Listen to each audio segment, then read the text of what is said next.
2029 ఎన్నికల్లో ఈ కూటమి ప్రభుత్వం ఓడిపోతే అందులో మేజర్ షేర్ మాత్రం వంగలపూడి అంతే గారికి కూడా దక్కుద్ది. ఎందుకంటే వంగలపూడి అంతే గారు మీడియా ముందుకు వచ్చి జగన్ గారిని తిట్టడం, వైఎస్ఆర్ కాంగ్రెస్ పార్టీ మీద ఏది పడితే అది మాట్లాడటం తప్పితే ఆమె డిపార్ట్మెంట్కి సంబంధించి ఇదిగో ఇది పూర్తి స్థాయిలో జరుగుతుంది, ఈ సమీక్షలు నేను నిర్వహించాను, ఇంత మంచి చేశానని మాత్రం ఎక్కడ ఆమె చెప్పుకోవడానికి లేదు, ఆమె చేసింది లేదు. ఆమె పనితీరు బాగోలేదని చెప్పి పదే పదే విమర్శిస్తున్నా కూడా జగన్మోహన్ రెడ్డి గారిని విమర్శించాలి. జగన్మోహన్ రెడ్డి గారి తరపున ఎవరైనా పుట్టినరోజు వేడుకలు చేసుకుంటే కోడిని కోస్తే కేసు, మేకను కోస్తే కేసు, రోడ్డు మీద నడిపించడాలు, అరాచకం అంటే ఎందుకు చూపించేలాగా వాళ్ళ పోలీసులు మాత్రం పనిచేపిస్తూ ఉన్నారు. తప్పితే ఎక్కడ కూడా ప్రజల కోసం పనిచేసిన దాఖలా ఎక్కడైనా చూపించండి 2 సంవత్సరాలు. ఏ ఒక్క సక్సెస్ స్టోరీ ఒకటి చూపించండి. తుని 2 ఏళ్ళ పాపని ఇప్పుడు దాకా తీసుకురాలేపారు. ముచ్చుమర్రి లాంటి ఘటనలో ఒక పాప పైన రేపేయడం జరిగి ఆ పాప శవాన్ని కూడా కనపడకుండా చేస్తే ఆ తండ్రి అయ్యా నా కూతురు శవాన్ని నాకు తెచ్చిండే అని కళ్ళమ్మ నీళ్లు పెట్టుకుని బతిలాడుకున్నా కూడా ఇంతవరకు గతి లేదు. ఒక తల్లి బయటకు వచ్చి నా కుమారుడి బూడిద ఇవ్వండి అయ్యా, నేను నా కుమారుడి బూడిదని చూసుకుంటే అది లేదు, గతి లేదు. ఇంకా వంగలపూడి అంతే గారు మాత్రం ఎట్లా పడితే అట్లా చెప్తారు. వాస్తవానికి ఈరోజు వచ్చేసరికి అంతర్జాతీయ మాదక ద్రవ్యాల వినియోగానికి రవాణాకి వ్యతిరేకమైన దినోత్సవం. అందులో భాగంగా మన ఆంధ్రప్రదేశ్లో కూడా say no to drugs, say yes to life అని చెప్పి ఒక ప్రోగ్రాం నిర్వహించారు. ఈ ప్రోగ్రాంలో వంగలపూడి అంతే గారు మాట్లాడతారు. అసలు నాకైతే మాత్రం దిమ్మ తిరిగిపోయింది. ఎందుకంటే నమ్మండి ప్లీజ్, ఇవన్నీ నమ్మాలి. వంగలపూడి అంతే గారు చెప్తున్నారని నమ్మాలి. ఎందుకంటే వంగలపూడి అంతే గారు అసలు ఆమె డిపార్ట్మెంట్కి బియాండ్ పనిచేస్తూ ఉంటారు. అసలు ఆమె డిపార్ట్మెంట్లో అప్పుడప్పుడు వచ్చి అబద్ధాలు చెప్తూ ఉంటారు. ఒకసారి వంగలపూడి అంతే గారు ఏమన్నారు వినండి ఒకసారి. ఈ మాటలు వింటే మీరు కూడా నమ్మాలి ప్లీజ్. డ్రోన్స్ తిరుగుతున్నాయి. ఎక్కడ ఊరవతలకి వెళ్ళి చెట్టు కింద కూర్చొని నేను గాంజా కొడతానన్నా కూడా ఒక డ్రోన్ నీ మీదకి నుంచి వెళ్తుంది. అక్కడ నుంచి ఫొటోస్ వచ్చినాయి అంటే నువ్వు అక్కడ నుంచి వెళ్ళేలో పోలీస్ అక్కడికి వచ్చి కూర్చుంటాడు. అంటే అంత స్ట్రిక్ట్ గా కూడా ఈరోజు సర్వేలెన్సెస్ అనేవి పనిచేస్తున్నాయి. ఈరోజు విజయవాడ కమిషనరేట్ లో సుమారుగా ఏ మూలకి వెళ్ళినా కూడా ఈరోజు సీసీటీవీ కెమెరాస్ పనిచేసే పరిస్థితులు ఉన్నాయి. అవునా నిజమా?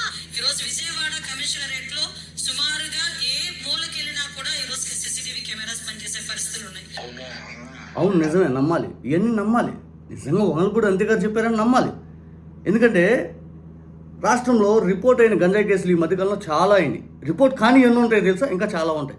వంగలపూడి అంతే గారు మీ నియోజకవర్గంలో ఎన్ని కేసులు రిపోర్ట్ అయినాయి? ఈ మధ్య రీసెంట్ 1300 కేజీల గంజాయి మీ నియోజకవర్గం అతి దగ్గరగా దొరికింది. ఇంకా దొరకండి ఎన్ని ఉంటాయి? అసలు చంద్రబాబు నాయుడు గారు చెప్పారు స్వయంగా ఈ మధ్య మహిళా డాన్లు వచ్చేసారు గంజాయి అమ్మకానికి అయ్యిందని చెప్పి. నెల్లూరులో మీ పోలీస్ అధికారులపై దాడి చేసిన ఒక మహిళా గంజాయి డాన్ను మనం చూసాం. ఏం చేశారు? ఎక్కడ పోలీసు వారు ఆపారు? మీరే సమీక్షలు నిర్వహించారు? జగన్ గారి హయాంలో గంజాయిని పెద్ద ఎత్తున తగలబెట్టేశారు. దాదాపు 200 కోట్ల రూపాయలు విలువైన గంజాయిని తగలబెట్టారు. మీ హయాంలో 1 కేజీ అని తగలబెట్టారా? ఎవరు వ్యాపారం చేస్తున్నారని ఇక్కడ అర్థం చేసుకోవాలి. ప్రతి ఊరు వార్డులో ప్రతి గ్రామంలో ఈరోజు గంజాయి దొరుకుతూ ఉంది. అసలు మీ డిపార్ట్మెంట్ పనితీరు గురించి చెప్పలేదు. మరీ ముఖ్యంగా అబ్బో సూపర్, అసలు మీరు జగన్ గారిని తిట్టడం కోసమే మీకు మంత్రి పదవి ఇచ్చారు. తప్పితే మీ డిపార్ట్మెంట్లోకి మీ కనీసం ఏం చేస్తున్నారో మీకు తెలియదు. విజయవాడ కమిషనరేట్ పరిధిలో సీసీ కెమెరాలు ఉన్నాయంట.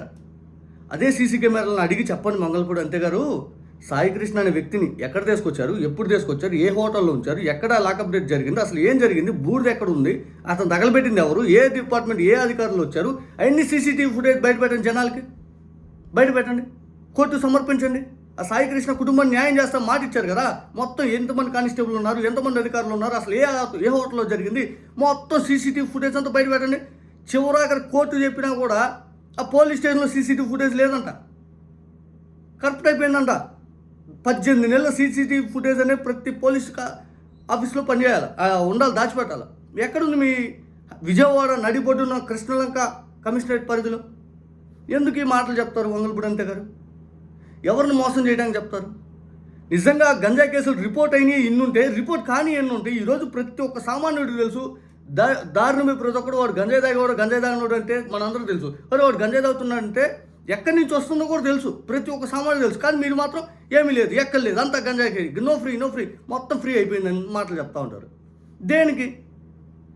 మీ శాఖ పనితీరు గురించి మీ 2 కోట్ల రూపాయల అవినీతి అని చెప్పి ఆంధ్రజ్యోతి ఆ మధ్య బయటపెట్టింది. ఏదైతే నెల్లూరు అరుణ అని చెప్పి ఒక మహిళ ఒక వ్యక్తిని పెరోల్ పైన బయటకు తీసుకురావాలని చెప్పి 2 కోట్ల రూపాయలు లంచం ఇచ్చిన బయట చెప్తే ఆంధ్రజ్యోతులు బయటపెట్టారు.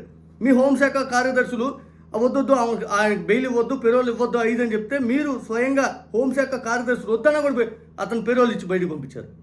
ఇంతకంటే దారుణమైన సిచ్యువేషన్ ఆంధ్రప్రదేశ్లో ఎక్కడైనా ఉంటుందో? ఒక హంతకుడు బయటకు వస్తే నేరాలు ఇంకా ఎక్కువ చేసే అవకాశం ఉంటుందని మీ హోంశాఖ వాళ్ళు చెప్పినా కూడా అతను పెరోల్ ఇచ్చి బయటికి పంపించారు.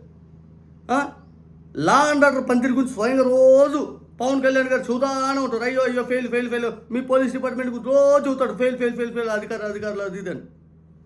ఇంకేం చేస్తున్నారు? అసలు రాష్ట్రంలో ఎన్ని ఎన్ని ఎన్ని ఎన్ని దారుణాలు, మహిళలపైన అఘాయిత్యాలు ఎప్పుడు మీ డ్రోన్ కెమెరాకు పనిచేయవు. గంజాయి కేసు రిపోర్ట్ అవుతున్నాం, మీ డ్రోన్ కెమెరా పనిచేయవు. విచ్చలవిడిగా దాడులు, దౌర్జన్యాలు, కొట్లాట్లు జరుగుతున్నప్పుడు మీ డ్రోన్ కెమెరాలు పనిచేయవు. నాయకులు చివరాకర మాజీ మంత్రులు ఇళ్లపైన దాడులు చేస్తున్నప్పుడు మీ డ్రోన్ కెమెరాలు పనిచేయవు. మీ ఎప్పుడు పనిచేస్తాయండి? తెలుగుదేశం పార్టీ కోసం పనిచేస్తాయి. జగన్మోహన్ రెడ్డి గారు పుట్టినరోజు గారు మేకను కోడిని కొడితే కేసులు, రోడ్డు మీద నడిపిస్తాడు, అగసాట్లు పెట్టాలి. మీ ప్రభుత్వం అత్యంత దారుణమైన సిచ్యువేషన్. జనాలందరికీ అర్థమవుతుంది అసలు ఇంత దారుణమైన ప్రభుత్వం గతంలో ఎప్పుడూ లేదు.